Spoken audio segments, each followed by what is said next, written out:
A very good morning to all my dear friends. I am Prashant Mavani. I hope you all are doing good. Today is 19th March 2020. Day is Thursday. On our table we have two interesting articles. The first one, this one and this one. Both these articles are about our former Chief Justice of India, Ranjan Gogoi. I'm sure you are aware about this news item that Ranjan Gogoi is nominated as a member of Rajya Sabha by our president. So first of all, let me ask you this question. How many members or how many people can be nominated by president in Rajya Sabha? Give me the number in the comment section of today's video. So we are going to talk about this important news item, important topic. We have two articles on this thing. Then we are going to jump over to this over the cliff. It is about climate change. We are going to discuss some important, interesting facts associated with climate change.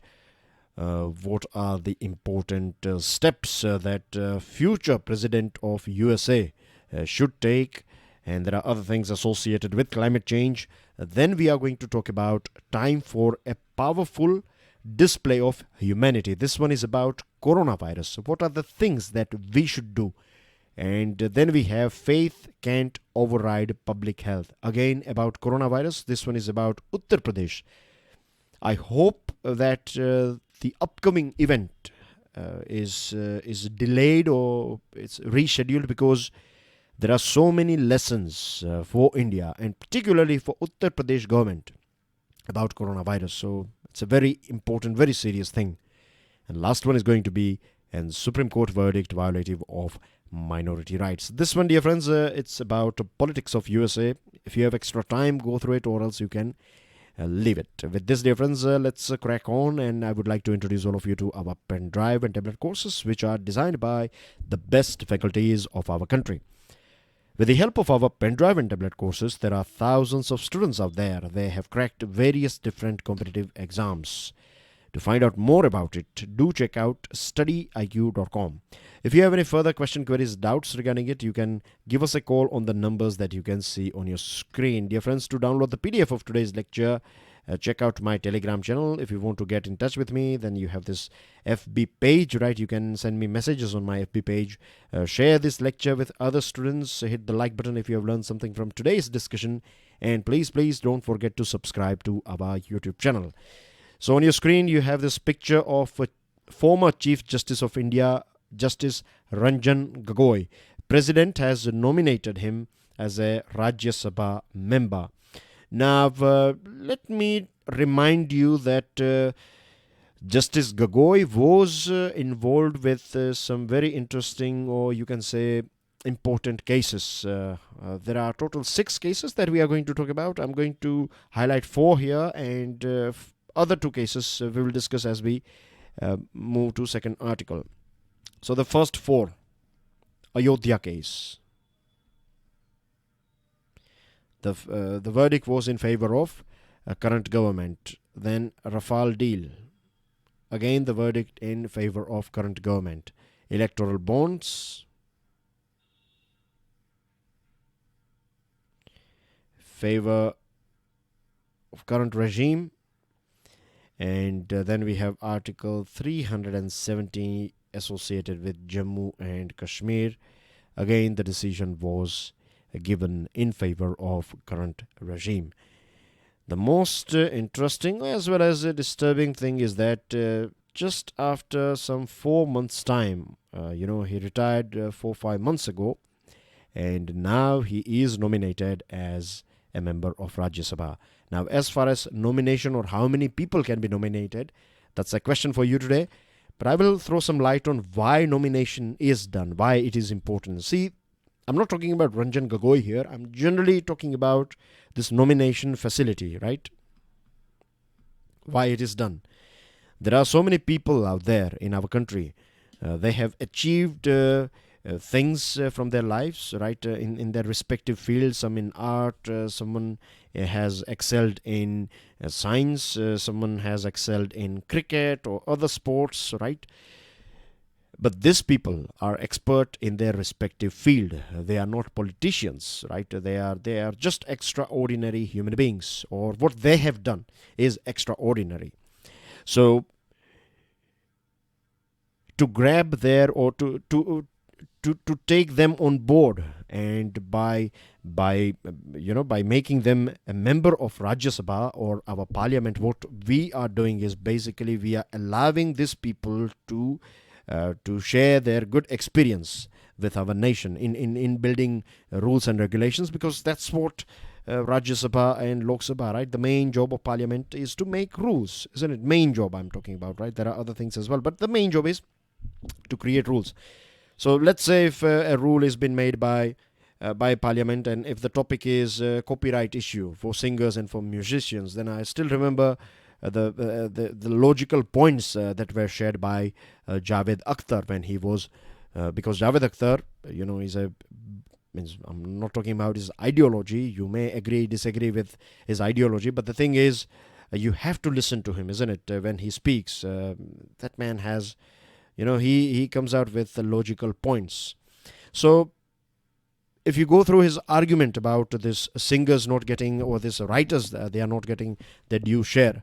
So just imagine if he was not there, right? If then so many points, means we cannot, means experts, they know things in and out, they know the depth of that particular topic. So it's for the betterment of our country. So this is the main reason why we have this nomination facility. I hope things are clear. This is a very important point that I have shared with you guys. Now it's up to you. You have to go through your reference books and let me know the number for the question that I have asked you.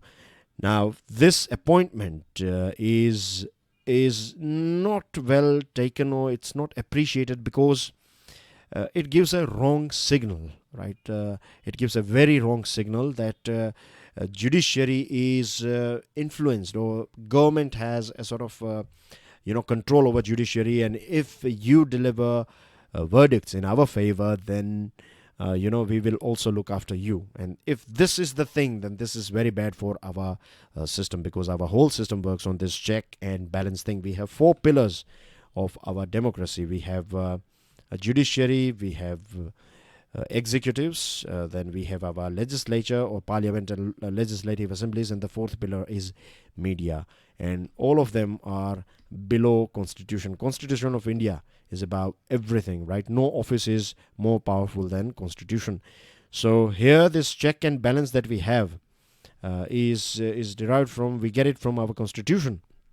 And what we are seeing now is that executives are shaking hands with judiciary, and judiciary is doing the same, judging by this particular case. And this is not the only case. In the past as well, we have seen this sort of things, right? On your screen you have 2 pictures.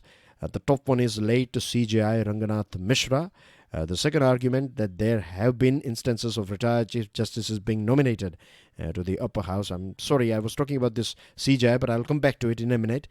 There is one more argument. The second argument is that it's not the first time, in the past as well. Like this too, we have these 2 examples. Then we have one example of P. Sathasivam. After he was Chief Justice of India, and after retirement, he took this office of Governor of Kerala. And at that point of time as well, because governors are appointed by President, so it was said that he is having close relationship with the current regime. So this sort of signals are not healthy for our democracy, of course, and people will lose faith. Already there are so many people, right, their faith is shaken on judiciary. Now Justice Mishra's commission of inquiry, this Ranganath Mishra, Mishra's commission of inquiry absolved the Congress from any organizational responsibility for the 1984 anti-Sikh riots. He was, he was member of Upper House back in 1972. Then he left that office and he became judge of High Court. Then he got promoted and then he became Supreme Court judge. And back in 1983, after his retirement, he came back to, he went for a contested an election. So a politician becoming a judge, getting promotions, reaching to Supreme Court, getting retired, and then coming back to politics. So this is not a healthy trend, right? It's not illegal. You can do it. You have this right, but it's not healthy. Now, Justice Islam exonerated a Congress chief minister for wrongdoing in a financial scandal in Bihar. So we have seen this nexus in the past as well between government and judiciary. And Mr. Gogoi has said that his appointment will work as a bridge, or he will ensure cohesion between judiciary and legislature. We don't need cohesion between, we need independence. We want these pillars to stand on their own. If they need any base, then our constitution can be their base, rather than helping each other out, or leaning on each other for support. One more thing that I would like to highlight here is that a few years ago, the situation in our country was executive versus judiciary. Remember when this National NJSC, National Judicial Appointment Commission, NJSC, was introduced, constitutional amendments were made, and finally Supreme Court rejected this NJSC, saying that it will encroach on the independence of judiciary, and it was deleted, or it was rejected by Supreme Court. At that point of time, the situation was executive versus judiciary. So this sort of situation is not healthy as well if they are against each other, because at the end of the day, as I told you, they are pillars, right? They're important pillars of our democracy. And they should not be leaning on each other as well. They should stand independently. And as I told you again, I'm repeating that if they need any base, then the base should be our constitution rather than leaning on each other. Any attempt to create cohesion between the two wings would necessarily encroach on the judiciary's role as a restraining force on the executive and legislature. As for the government, making such an offer to just retired CJI indicates an alarming intention to undermine judicial authority so that the elected executive is seen as all-powerful. So this gives out a signal that you look after my back, I will look after your back. Basically, you do me a favor, and in return, I will look after you as well when the time comes. In Upper House, nomination, a fall for aloofness. This is again a very interesting article. This article is written by Prashant Bhushan. He's a very famous advocate in our country, as I'm sure you'd be aware about him and his work. Now, I'm not saying that he's always 100% perfect. He's also a human being, just like you and I. But here, because he has this long experience of working with Supreme Court, in Supreme Court as a lawyer, and he is sharing some interesting facts about Ranjan Gogol, right? And they are quite shocking as well, to be honest. Now, remember, during his tenure, we have already talked about these 4 cases. Now, I would like to add 2 more cases. A National Register of Citizens in Assam. This took place under Justice Gogoi, and Sabrimala Temple Review. This was a bench headed by Justice Gogoi. Basically referred this whole issue to a larger bench, and both these decisions, or the outcome of judgment, were basically in favor of government. Now, he was a judge who participated in a press conference held on 2018 January. I'm not sure how many of you were following current affairs at that point of time, but this was a very famous incident. This has never happened in our country before that, and after that as well, it has never happened. One and only case, January 2018. I think it was 12th January or something. I don't remember the date, but it's a big thing that 4 judges, and I'm not talking about any ordinary judges here, right? 4 Supreme Court judges, and these 4 judges were part of collegium. So we are basically talking about out of these 5 most senior judges, right? You have this is how it is, right? So you have CJI, and then you have 4 most senior judges of Supreme Court. So these 5 together, they make this collegium. So these 4 judges were out there on the streets, right, giving a press conference, and Justice Gogoi was also there. He was part of this 4-judge team, and at that point of time, they were alleging that then Chief Minister is not giving them cases, and he is master of roster thing and all those things took place. They were basically not happy with Chief Justice of India. They were saying that system is not democratic and all these things.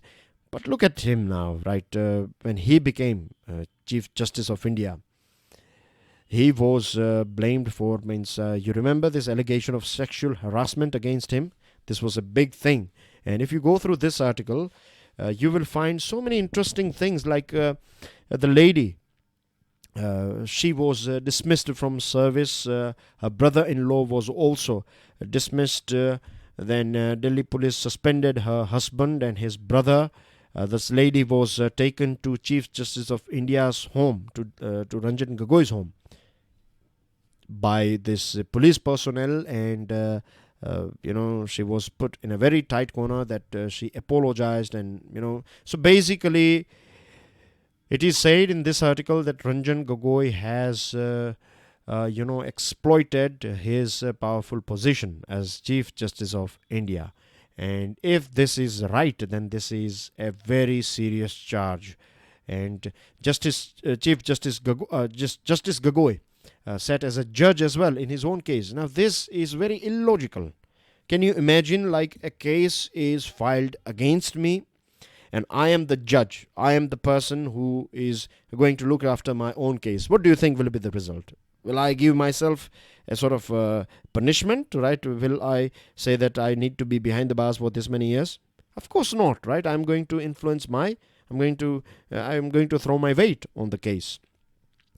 So these things are very disturbing, and let's see what happens in future, right? I'm sure we are going to find more articles on this topic. This topic is not going to stop here. Moving on to next item. Again, this article is also a thing that is not going to stop here. It is going to be with us, unfortunately, for a very long period of time, because we are not doing enough as far as protecting our climate is concerned. Now, dear friends, the next US president will be, the next US president will decide whether the planet goes over the climate cliff or pulls back from the brink. This one is about climate change. Now, a very important, very, very important fact here, right? I want you guys to by heart this fact, that within the next decade, I mean to say that in next 10 years, if we want to keep our global average temperature below 1.5 degrees Celsius, then we have to cut down 55% of greenhouse gas emission. Or if we cut down by 25%, then we will be below 2 degrees Celsius. Now, it is said that 2 degrees Celsius is a tipping point. Once we cross this 2 degrees Celsius, then we will enter a zone where we will not get any return ticket, right? It's a very important fact. Now, currently, we do not exactly know where the planet is heading, because every year we see a rise of 1 to 3% of this greenhouse gas emission. And if the way things are going on, we are heading towards our destruction, The Paris Agreement commitments made in 2015 are not enough. There are so many reports and scientific evidences that even if each and every country, whatever contributions or nationally determined, these commitments they have made, if all countries achieve what they have promised, then as well, we won't be able to stop the thing. So we need to do more, clearly, right? We need to do more. This article is talking about Obama years, 2008 to 2016, this whole period of 8 years. We saw some good things, like I would say Paris Agreement. Obama played a very important role in making sure that this 2015's Paris Agreement goes through very well. But this Kyoto Agreement and Copenhagen Accord were forged during this period, but neither the Kyoto nor Copenhagen pledges were fulfilled by USA, and this is a very sad thing. Of course, I have a question for you. Question number 2. Kyoto Protocol or Kyoto Agreement is associated with which particular gas? Give me the name of that gas in the comment section. Now, the world's biggest contributor to anthropogenic greenhouse gases accumulated in the atmosphere made weak promises and did not keep them. And this is a very sad thing about our dark face of USA. Currently, the second biggest emitter after China, the USA is responsible for between 1/3 to 1/4 of all anthropogenic carbon dioxide that was discharged into the atmosphere from 1750 to the present. But when it comes to contributing money, when it comes to sharing technology, particularly this current regime of Mr. Trump is not that helpful. In fact, the current regime is a big enemy of this whole fight against climate change. Unfortunately, since the atmosphere is one of the largest shared commons, this is a shared commons, right? If let's say Brazil is at present, Jair Bolsonaro, his regime is destroying the jungles of Amazon. So this is not that this is going to just affect Brazil; it is going to affect the whole world, right? So its atmosphere is a common thing. If even a single country is destroying or damaging it, then the whole humanity is going to get its punishment. So we need to stand tall, we need to stand together. American people particularly, they have to stand tall and stand together, so that the next president, may it be Mr. Trump or may it be any other person, we don't know, right? But we have to make sure that the next president of USA takes some serious step as far as climate change is concerned. Moving on to next item, faith can't override public health. The mass gathering, especially in enclosed spaces, provide the perfect conditions for novel coronavirus. We know it very well, isn't it? That if you like mass gatherings, chances of infections goes quite high. And we have some examples as well of this coronavirus. This Diamond Princess cruise ship, remember, 712 got affected. Jails in China, more than 500 got affected. Churches gathering in Singapore and South Korea created this community infection. And we also saw this Indian Premier League got cancelled. Formula 1, tennis, basketball, football, cricket championship, etc. are being cancelled because we want to stop this community spread. Prime Minister Modi has announced that he was a few days ago he announced, remember, that he's not going to celebrate Holi because of this coronavirus. Now the sad thing is that Uttar Pradesh government has said that the Ayodhya Ram Navami Mela will held as planned from March 25 to 2nd April 2020, and you will find lakhs of people will take part in this Mela, which is a very sad thing because of coronavirus, right? We have good examples. On 8th March, International Women's Day, 120,000 people marched through Madrid, that is the capital of Spain. At the same day, over 60,000 fans gather at the city's largest stadium. 9,000 supporters of Vox Party assembled inside a sports center. And today, with more than 13,700 cases, Spain has the third highest number of cases outside China. Malaysia, 16,000 people gathered in late February in mosque complex outskirts of Kuala Lumpur, and we find 790 plus cases. Iran in a very bad shape at present, right? The city of Qom, holy site. This Qom is famous for its religious sites.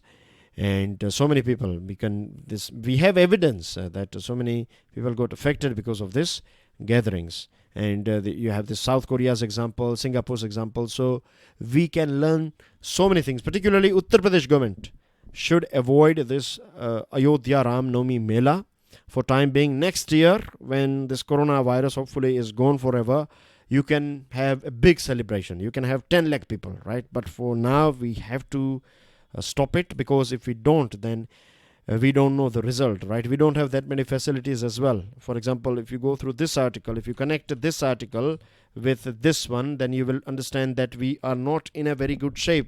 Though we are feeling a bit safe at present, like we are taking pride that our country is you can say secure from coronavirus, but that's not right. Confirmed cases in India as of today stand 158. Then how come Iceland, a small country, has more than 250 cases? The problem is that testing in India remains abysmally low. In India, only 10 million people have been tested compared to 120 million in Thailand, 40 million in Vietnam. And this is a very important statement coming from Dr. Tedros. He said that you cannot fight a fire blindfolded. At present what we are doing is basically we have blindfolded ourselves, and we are thinking that this coronavirus will not affect our country, but that is not right. It is important that we prepare ourselves, right? We should do everything that is possible, try every trick in the book, and we should leave no stone unturned when it comes to our preparation and fight against coronavirus. And to make it short and sweet, I have this line from Dr. Anthony Fauci. He said that we should get criticized for overreacting rather than being underprepared. A very important statement, that at present it is important that we do everything that is possible, even if we have to spend crores after creating ad hoc hospitals or makeshift hospitals and things. We should do it. Let's hope that we don't have to use them, but we should prepare ourselves. And this type of letters are written by so many experts in the past as well, but we are not doing that much. And it's not just about India, the world as well is not doing that much when it comes to preparing for future catastrophes and pandemics. Moving on to last item of the day. Easy to understand one. I'm going to be as quick as possible here, right? I want you guys to have a quick glance over this article. And Supreme Court verdict violative of minority rights. Now, Lord Acton said that the most certain test by which we judge whether a country is really free is the amount of security enjoyed by minorities. We remember the pledge of Sardar Vallabhbhai Patel that our mission as a country is to satisfy every interest and safeguard the interest of all the minorities to their satisfaction. So looking after minority is a responsibility of a democratic country, a secular country. And we have Article 30 as well that gives rights to these minority institutions. They can run their own educational institutions. They have right to appoint teachers and frame rules and regulations and syllabus and so many things. And we have this Keshav Nanda Bharti case of 1973 as well, which has upheld, or which has stated clearly, that minority rights are part of basic structure of a constitution. Now the new worrying trend is that smaller benches, they are basically overruling a larger bench's decision, and this is you can say judicial indiscipline. What's going on now? Rights under Article 30, as I told you, right, they have this right, and it was stated in this 1973's Kesavananda Bharati case that minorities can decide what they want in their syllabus and things. Now, West Bengal Madrasa Service Commission Act 2008 said that all appointments of teachers of the religious schools are to be recommended by the commission, and the management committee shall be bound by such recommendations, and this will be set up by government. So this was a sort of encroachment, and this was upheld. This law was upheld by Kolkata High Court, and this is a violation of Article 30. And you see here this Chandana Das case, in which Sikh minority institutions of West Bengal were given right to appoint teachers, but same thing is not available for Muslim institutions. So this is not fair for Muslims, and this is not in line with our Article 30. And that's basically everything about this article. Now on your screen you have some news items. 276 Indians infected with a virus abroad. Gurugram closes malls and weekly markets. Supreme Court anxious to avoid horse trading in Madhya Pradesh. Uttar Pradesh ordinance arbitrary. It's about this confiscation of property. And then no medical care, says Indians in Iran. They are stuck over there, our students and religious tourists. And not enough number for WHO trials has been said by ICMR. So dear friends, that's everything in today's discussion. I will see you with daily financial news analysis. Till then, enjoy your studies. God bless you all. Stick your answer in the comment section. Jai Hind.